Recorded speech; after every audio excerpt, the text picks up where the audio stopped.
अभिवादे अहमस्मि गवीषद् द्विवेदी। अत्र भवतां स्वागतम् एतस्मिन् डीडी न्यूज़ वार्ता प्रसारणे। आदौ प्रमुखवार्ताः।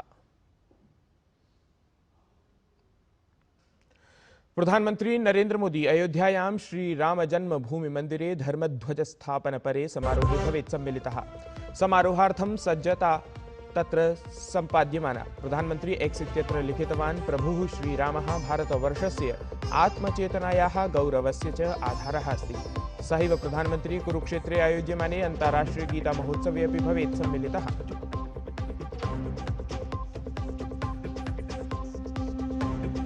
बिहार राज्ये नीतीश कुमार प्रशासनस्य प्रथमं मन्त्रिमण्डलीयोपवेशनम् अद्य। नूतन विधानसभायाः प्रथमसत्रस्य आवाहनपरः निर्णयः भवितुमर्हति अद्य।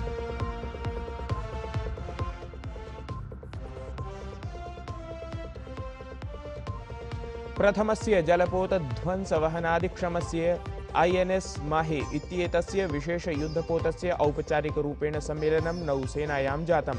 आधुनिकप्रविधियुतः विशिष्टः अस्ति एषः जलपोतः। समुद्रक्षेत्रीया सुरक्षा भवेत् अनेन सुदृढा।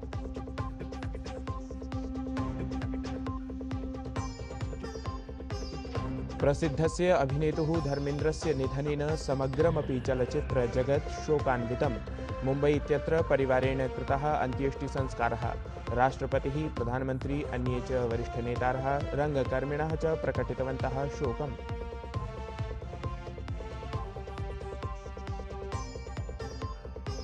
भारतीयदलेन क्रमशः द्वितीयवारं जितः महिला कबड्डी इति क्रीडागतः विश्वचषकः। अन्त्यचक्रे चीनी ताइपे इत्येतत् दलं भारतेन पराजितम्। प्रधानमन्त्री नरेंद्र मोदी एतस्मै विजयार्थं दलाय शुभकामना वचांसि प्रकटितवान्। सम्प्रति वार्ताः विस्तरेण। अयोध्यानगर्यां श्रीराममन्दिरस्य मुख्य शिखरे अद्य भव्यध्वजस्थापनापरः कार्यक्रमः समायोज्येत। एतस्मिन् ऐतिहासिके अवसरे प्रधानमन्त्री नरेंद्र मोदी तत्र उपस्थितः स्यात्।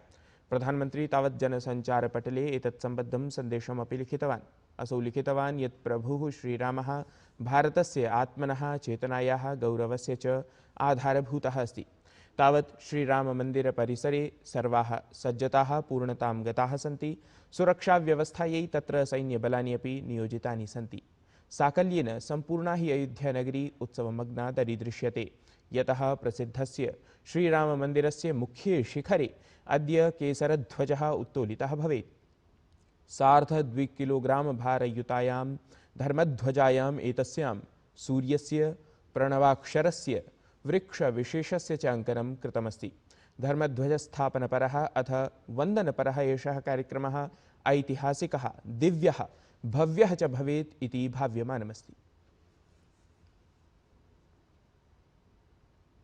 अयोध्या कार्यक्रमस्य अनन्तरं प्रधानमन्त्री नरेंद्र मोदी अद्यैव हरियाणा राज्यस्य प्रवासं कुर्यात्। कुरुक्षेत्रे असौ श्री गुरु तेग बहादुर वर्यस्य हौतात्म्य दिवस कार्यक्रमे सहभागितां कुर्यात्।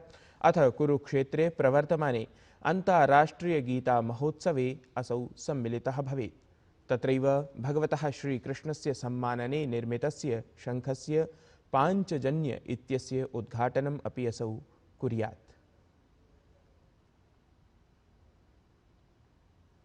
रक्षामंत्री राजनाथ सिंहः हरियाणा राज्यस्थिते कुरुक्षेत्रे प्रवर्तमाने अन्ताराष्ट्रिय गीता महोत्सवे सहभागितां कृतवान्। रक्षामंत्री एतस्मिन् अवधौ श्रीमद्भगवद्गीतायाः सारतत्त्वं प्रतिपादितवान्। असौ तत्र कथितवान् यत् श्रीमद्भगवद्गीतायां निहिते ज्ञाने विश्वस्य प्रत्येकं समस्यायाः समाधानम् अस्ति इति। किसी समस्या का समाधान यदि खोजना है तो गीता का ज्ञान ही वह समाधान दे सकता है।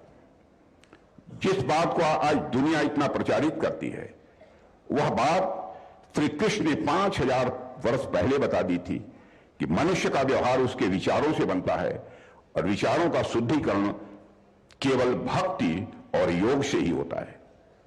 इसलिए आज दुनिया में गीता की स्वीकृति भी बढ़ती जा रही है। आज दुनिया के अनेक विश्वविद्यालयों में गीता पर पाठ्यक्रम पढ़ाए जा रहे हैं और यह भी अद्भुत है, गीता केवल एक आध्यात्मिक या धार्मिक ग्रंथ नहीं है, बल्कि मैं कहता हूं यह एक यूनिवर्सल लाइफ गाइड है, शाश्वत यह मार्गदर्शक बन चुकी है।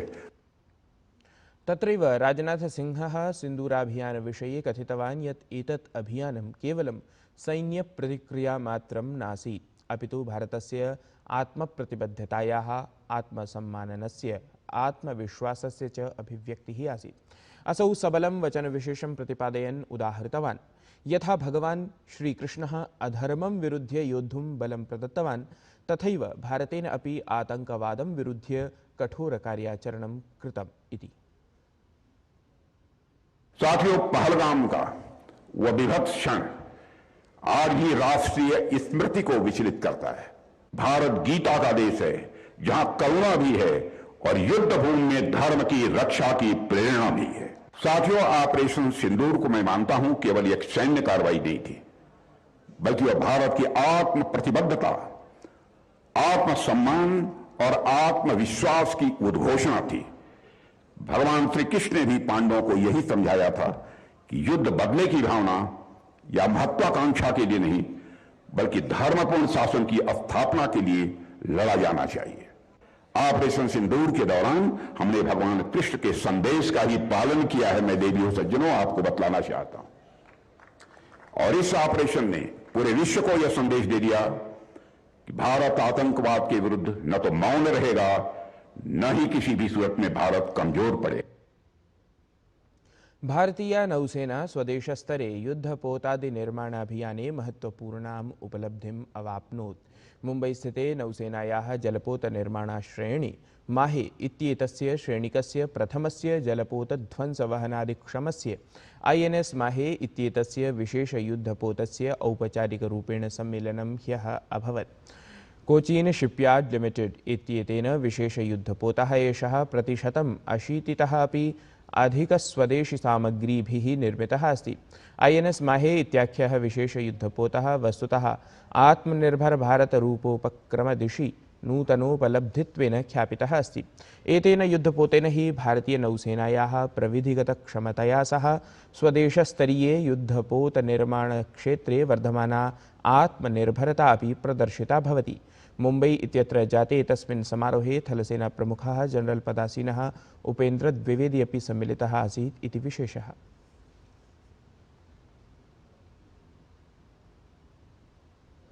भारतीय नौसेनायाः ऐषमः स्वावलम्बन इत्याख्यः कार्यक्रमः नवेम्बर् मासस्य 25-26 दिनाङ्कयोः राजधान्याः मानेक्षा सेण्टर् इत्यत्र समायोज्यते। एषः कार्यक्रमः भारतस्य नवाचार प्रविध्यात्मनिर्भरक्षेत्रेभ्यः बलं दास्यति इति अस्ति एतस्य कार्यक्रमस्य प्रमुखम् उद्देश्यम्।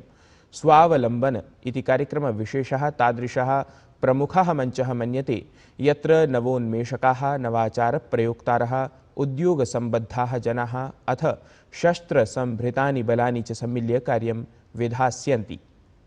एतेन साकमेव भविष्यस्य आवश्यकताभ्यः प्रविधिगतं समाधानमपि एभिः विनिमयीकरिष्यते। अनुक्रमं तावत् कार्यक्रमे एतस्मिन् भारते एव विकसितानि स्वदेशी समाधानानि विशेषरूपेण प्रदर्शितानि भविष्यन्ति। एतस्मिन् क्रमे नौसेनायाः वक्तव्यं समायातं यत् एषः उपक्रमः देशं रक्षाक्षेत्रे द्रुतगत्या आत्मनिर्भरता दिशि प्रवर्धयिष्यति अथ विकसितभारतस्य निर्माणे महत्वपूर्णभूमिकां च निभालयिष्यति इति। प्रतिवर्षम् इव नवम्बर् मासस्य 26तमे दिनाङ्के संविधानदिवसः आचरितः भवेत्। ध्यातव्यमस्ति यत् संविधाननिर्मातॄणां मूल्यानां संविधानस्य च प्रचारार्थं प्रधानमन्त्रिणः नरेन्द्रमोदिनः नेतृत्वे केन्द्रप्रशासनेन 15-2000तमे वर्षे एव एषः दिवसः राष्ट्रियपर्वत्वेन घोषितः आसीत्। समाजस्य भिन्नभिन्नवर्गस्य प्रतिनिधयः दिवसविशेषमालक्ष्य महत्वपूर्णां सूचनां प्रसारितवन्तः इति। 2015 में अंबेडकर जी के जन्म को 125 वर्ष हो रहे थे। उस समय प्रधानमंत्री मोदी जी की सरकार ने उनके इस जन्म वर्ष को पूरे देश में एक सेलिब्रेशन के रूप में मनाने का घोषणा किया। इस वर्ष से हर साल 26 नवंबर को हम संविधान दिवस के रूप में मनाएंगे और संवैधानिक मूल्यों को जनता तक पहुंचाएंगे। केन्द्रीय मंत्री किरेन रिजिजू गतदिने भगवतः बुद्धस्य पवित्रावशेषान् प्रत्यानेतुं द्विदिवसीय यात्रार्थं भूटान देशस्य राजधानीं थिम्पू इत्यत्र प्राप्तवान्। अवधानयोग्यं यत् भगवतः बुद्धस्य एते अवशेषाः नवेम्बर् मासस्य 8 दिनाङ्के सार्वजनिकदर्शनार्थं भूटानदेशं प्रति प्रेषिताः आसन्। तावत् केन्द्रीयमन्त्रिणः थिम्पू प्राप्ते सति तदीयस्वागतं राजपुरुषाः अकुर्वन्। अद्य च औपचारिकसमारोहविशेषस्य अनन्तरं केन्द्रीयमन्त्री भारतीयप्रतिनिधिभिः सह अवशेषान् पुनः भारतं प्रति समानयेत् इति। हिंदी चलच्चित्रजगत् शोकान्वितम् अस्ति, यतः चलच्चित्रोद्योगजगतः प्रमुखः कश्चन नायकः धर्मेन्द्रः पञ्चतां गतः। वयसः 89तमे वर्षे दिवङ्गतः असौ प्रसिद्धः अभिनेता दीर्घकालात् अस्वस्थः आसीत्। पञ्जाबराज्ये लब्धजन्मनः एतस्य अभिनेतुः पूर्णं नाम धर्मसिंह देओल इति आसीत्। हिंदी चलच्चित्रजगति आबहोः कालात् असौ लोकप्रियताम् अभजत। महानायकस्य धर्मेन्द्रस्य निधने तावत् देशस्य राष्ट्रपतिः, प्रधानमन्त्री, अन्ये वरिष्ठनेतारः, रङ्गमञ्चकर्मिणः च शोकान्वितान् सन्देशान् जनसञ्चारमाध्यमेषु प्रसारितवन्तः इति। भारतीयदलेन क्रमशः द्वितीयवारं महिला कबड्डी इति प्रतियोगितागतः विश्वचषकः समर्जितः अस्ति।